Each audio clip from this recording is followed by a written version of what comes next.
4. Now 51 degrees outside and nice sunny sky through that filtered sun. And joining me in the studio this morning is LCO member Bay Quaderer. And he has been not bugging me, but you've been persistent about saying, Mark, I want to get on the air and talk about some of my poems. And it's like, yes, it's good to have you here. And Bay, how you doing this morning? I'm awake. You're awake. Pretty excited. Yeah. Yeah. Tell us a little bit about yourself, where you grew up, and I'm assuming you grew up here at LCO. Yeah, And, mainly here. We spend some time in Chicago okay. after my dad got out of Vietnam, and he's one of my big influences Yeah. as far as being an orator. I used to love to listen to him speak, Mm-hmm. and it was eloquent. Yeah. Yeah, and I guess that's where I kind of picked it up. And but then in 20, there's a time I had to spend some time in the VA hospital. I developed a sleeping disorder, right, where I wouldn't sleep. Mm. I didn't sleep for how long? What, 2 years? Around that, and I wasn't able to communicate, to speak, short words like yes, no, nod my head, Yeah. shake my head, no, and that'd be it. Because the stutter would come, and it was awful. Mm. And finally one day, uh, I vowed never to be silent again. Yeah. After that whole ordeal of going through all that, you know, me and my dad are both Army vets. It was pretty good Veterans Powwow this year. I saw you there, and Yeah. I had a good time. I could only dance a few dances because the old knee was telling me go home. You have bad knees now. Oh, yeah. Yeah. But yeah, so I vowed never to be silent again, and this is one of the ways that I'm able to express myself in the way that I want to.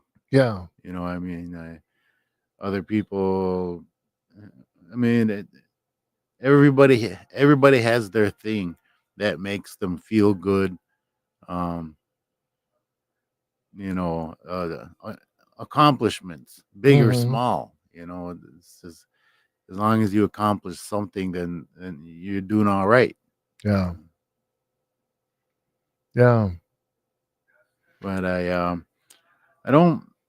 I write. I write on such a broad spectrum of things. Human rights, and some things I just make up, just pop in my head and put them to paper. I can't write on a computer. It loses the intimacy, so I got to write them out. So if you hear me shuffling papers, then Yeah. that's what I'm doing. So uh, I've had a few shows. I think I've been on air here a couple times in the last couple years. Uh, I had a show down in Minneapolis. I was participating with this Bay Quaderer, and it was right then the fight. It was at the firehouse right next to where Third Precinct was burned to the Okay. ground. Yeah. So, and it was the theme was Custer Had It Coming, and there was about I think there was like 7 other writers there, all talented and just wow. There's so much talent out there in Indian Mm. country, and even here at LCO. Yeah. You know, um, there's a few people out there that are on their way, Yeah. to self expression, and that's good for them, Yeah. and it shows in their work because it's Mm-hmm. getting better and better and better, and I'd like to acknowledge them and then just tell them keep on going because you can't knock it out of the park every single time. You know, some are good, and then you put it away and rewrite it. Or sometimes I'd have a title for months, and Yeah. then it'd take me 15 minutes to write. Yeah. And then there's other times where it takes me 6 months, Mm, to actually to feel it, the vibe of it, the flow, the cadence. sure. Yeah. Yeah. So when did you first start writing poems? 2016. 2016. Yeah, I was Okay. in the VA hospital, and I was getting better and better and better. Because at that point, I was in total shutdown, couldn't talk at all, and that was the scariest thing I've ever been through. Yeah. Because it would for me to say hello or to speak one sentence, it take me 5 minutes. Sure. You know, and I just gave up. And my roommate was a Eddie Murray. He was an Air Force vet, retired, and he worked up at the Duluth Airport. I can't remember what he did up there, but he got me out of my room, and there was these little books that they would pass around, and he'd always hand it to me, and I'd try to read a sentence or two, and but I passed the book on to the next person, but I kept trying and Yeah. trying and trying. And Yeah. plus the VA, they didn't care what kind of medication they were giving you. you know they never well, the interactions, it was awful. Mm, you know and they said I had Tourette's. I was like, how the heck can that be? You develop that in the early stages of your childhood. yeah. I mean, I could use it to my advantage and just swear in class and then just leave. Mm, If I didn't want to be there. So, well, hey, I got Tourette's, so yeah. but that's it. Would just, but it was a wonderful experience there, and that's where I started writing, putting down into words. Um, and I start passing them out to all my fellow vets there, and those secretaries would get mad because they'd always have to make copies for me, and yeah, and some of the guys, and it didn't matter, Vietnam, Iraq, Afghanistan, Panama. I mean, there's all these wounded vets out there, and they they would tell me that when the lights go out, that those were the poems that they would read to help Mm, them get through the night. wow. And that was pretty impressive. And I just wrote, I just expressed what I felt. you Yeah. know. And lo and behold, that's what they felt too. You know. Sure. Yeah. Well, let's get to some of these Sure. poems before we run out of time. We got about Yeah. 20 minutes, so hopefully Oh, you I can could get talk through. for hours. We'll Um, get you your own show here on yeah, right. WLJB, Yeah, no doubt, right. poetry show. Yeah. Well, since we're on the subject, the whole VA thing, Yeah. um, falling from grace, I had this title for approximately 2 months, and to graduate, uh, there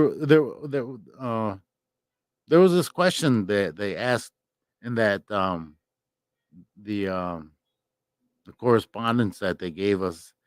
It was they'd ask a question, and you have to write it down, and it had to do with this cognitive behavioral thinking Mm-hmm. type of questionnaire. Or so the question was, what do you know now? What do you know now that you didn't know when you came here?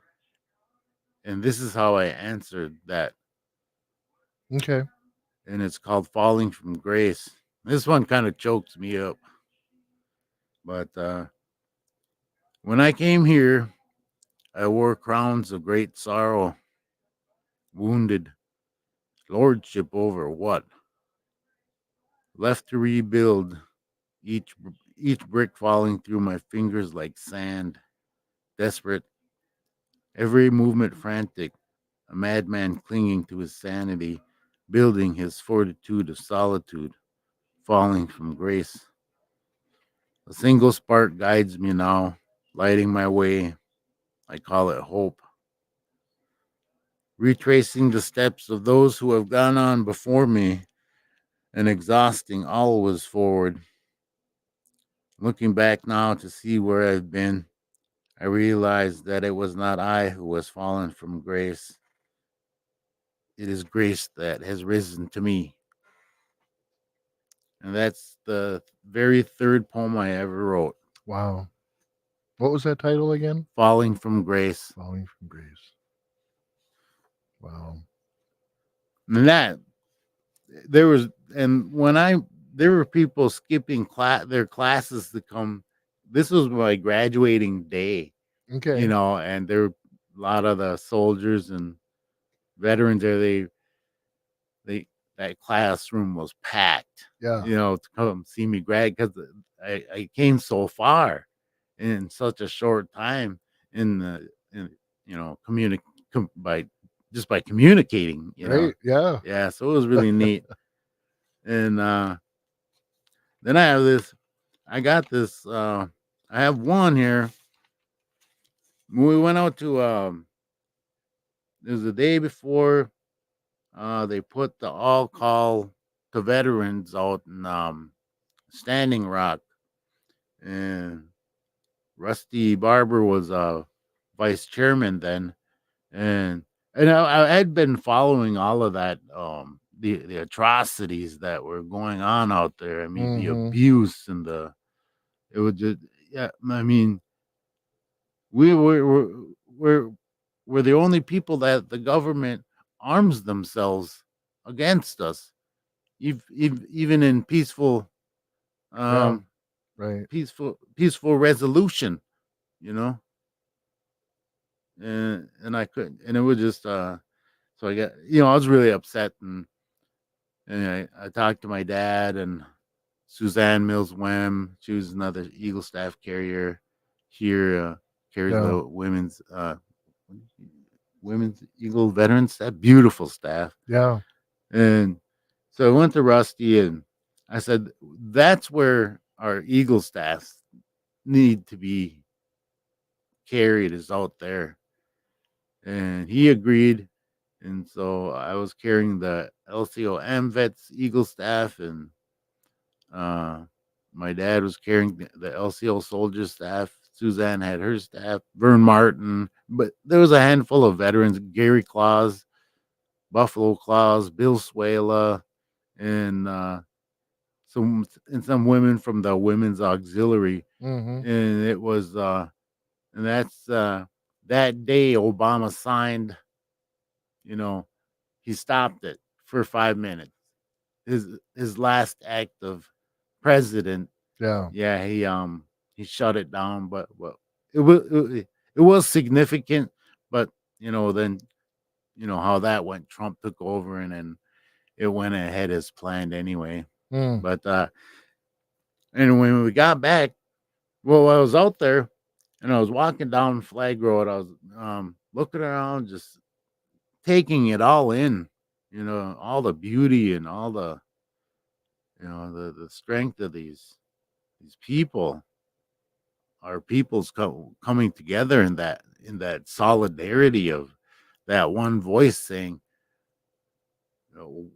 why here? Why not in your backyard? You know, Yeah. we live here. And while I was in uniform, in our AMVETS uniform, and this woman stopped me. She was coming up the hill. She's an auntie elder, and she gave me a big old hug. And she said, "Oh, we're so glad that you're here, soldier boy." Mm. And it brought me to tears. I just told all I could say was, "I'm sorry, I'm late." You know. Oh. Yeah. So grandmother and soldier, but I wrote when we got back, and I cried when I wrote this. So, my child, we have clung to the river, women, children, protectors, waiting for you to come, soldier boy. The black snake cavalry is before us. spraying its venom and fiery breath. One by one we have fallen, only to rise again as the sun in great power. Its ceaseless writhing and fury fled as the soldier boys came into camp, riding upon the winter's painted war pony, donned with eagle feathers and eagle staffs. His hoofs struck the earth, sounding a great drum as he came from many nations. My child, I hold you close, soldier boy, close to the bosom, close to the grandchildren within my heart, close to my twilight just over the next hill. Let my spirit remain forever in this embrace, and let the river lead you to our victory, said Grandmother Standing Rock to Soldier Boy. And that was December 9th, 2016. I wrote that one. Wow. And that was powerful. Yes, very powerful. Yeah. But just to, yeah, that was quite the experience. And that was one heck of a snowstorm we got caught in. I think we were caught out there, 7 days? Suzanne's in the studio with me, so she's Yeah. my biggest supporter and great friend. Yeah. Good.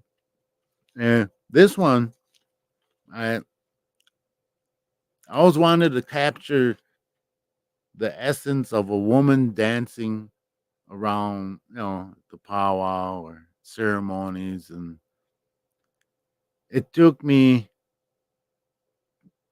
3 years to write this. Mm, I had the idea, but I didn't know how to say it. yeah. So I'd go to and I'd watch them, and just like, wow, and I'd file it away in my mental directory. And I was going through Facebook, and there was a last name of a young woman that did uh, had uh, some kind of great accomplishment, and her last name was Thunderbirds Raised Her. And then that's when I said, this is the time to write this. Yeah. And it's called And Thunderbirds Raised Her, a poem written by Bay Quaderer. She had warriors sewn in every bead, in every ribbon of her dress, every shell. And her shawl became a great eagle, soaring within her element, high upon grandfather sky, commanding the wind. A storm blowing with her every turn as she made her way, reappearing in and out of the people, sharing in celebration. A butterfly that kisses the flower as it lands. She takes flight around and around in the great mystery, her colors flashing as lightning to the drum, her thunder, the earth, her rhythm. Harmony on earth as she expels her energy within the hoop of life as a gift of life. Her feet, it seems, touches the grasses with all of her powers, something that must be witnessed, that cannot be written here on paper, only sung in the tongue of the people, and the song will be as the honor beats sound out in all directions that Thunderbirds raised her. So I really like that one. Mm, wow. But there's so many topics that I write about. I mean, um, I mean, in this world leaves no shortage of ideas Yeah. or opinions or facts or, you know, and it seems like the way things are going, all the government does is they're just putting the silk head on a pig, and it just that kind of thing bothers me, and it's like where's the truth in what you're saying? I mean, people are losing their minds. They're so far off center. Mm, I mean, I could go in the whole spiritual aspect of that, but I know we don't have a lot of time. But you see that in our communities, all across the nation. You know, and I call it the abuse of democracy. I can say or do whatever I want. I can even shoot you and get away with it. Yeah. And that's not what democracy was intended for. It was intended for fair representation of all people as a whole, not just this faction or that faction or this, and then but like I said, they're gangsters.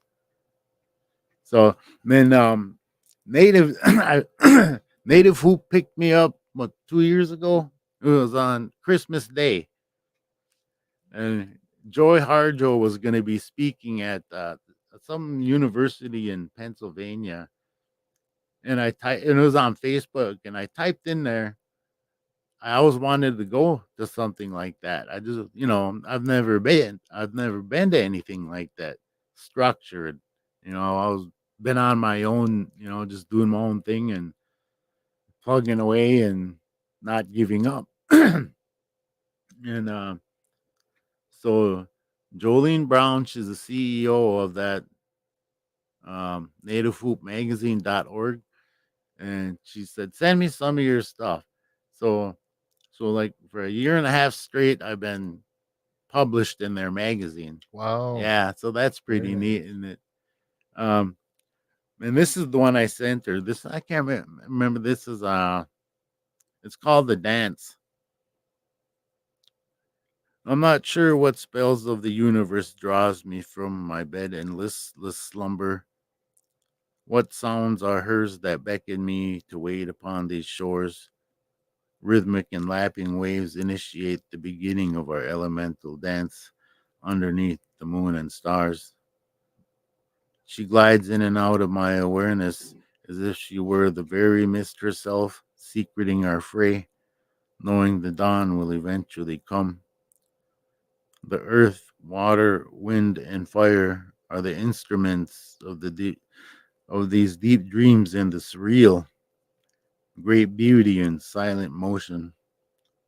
For she will be gone to me again before the first ray of light splits open those skies, pulling me from a dream within a dream. A loon solemn cries out from the waning darkness as I awaken, announcing her departure back into those night skies just before the precipice of the dawn. And I truly believe he weeps for me, knowing she has gone, knowing what is left when the dance is done. Or maybe we both weep loudly for each other, knowing we must always return to these magical waters, never to dance alone. And that's the first one I sent to Native Hoop Magazine. Mm. Yeah, I really like that one. That kind of drew on it. I don't. Sometimes I just go with it and Yeah. see where it comes out. And I this is one of the ones that I never had to edit. Okay. It's- Yeah. I get those once in a while, one and done.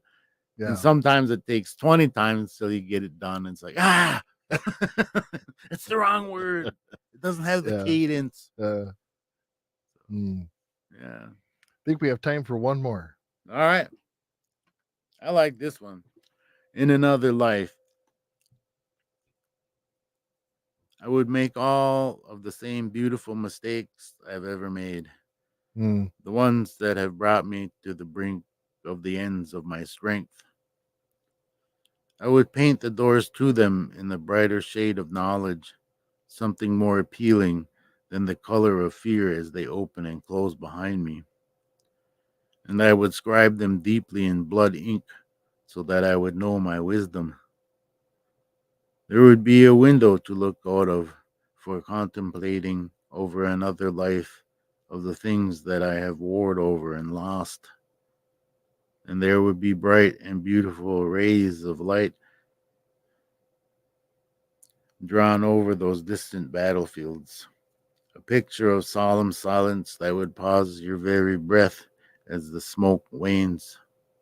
something worthy of commitment to memory. The taste of the ashes within my tears remind me painfully of a life hard fought, in which victory is imminent, and the dreadful cost of standing lastly in the midst of it all. Yes, in another life it would be beautiful. Bay 2021. Mm, So think that broad.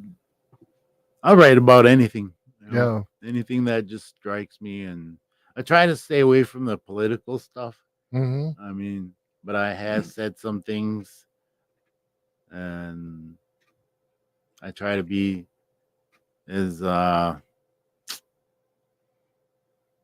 tame with Yeah. my silver tongue.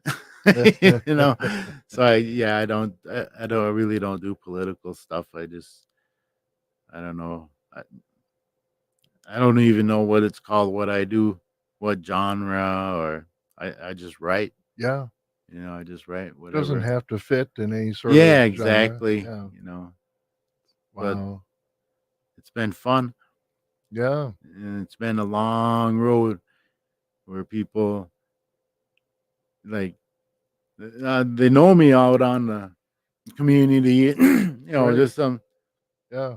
and then now they see another side of me. Like I never knew you wrote. So Yeah. Oh no, that's great. It's been great to hear your voice. I mean, this is your new voice that you've discovered and right, able right, to get out there and say these things, mm, and then you're able to recite them. So that yeah, helps you as well. yeah. That's great. Well, you've been listening to Bay Quaderer here at LCO on WOJB, and thank you, Bay, for coming in and sharing your heart, your heart with Absolutely. us. So we appreciate that. Mm.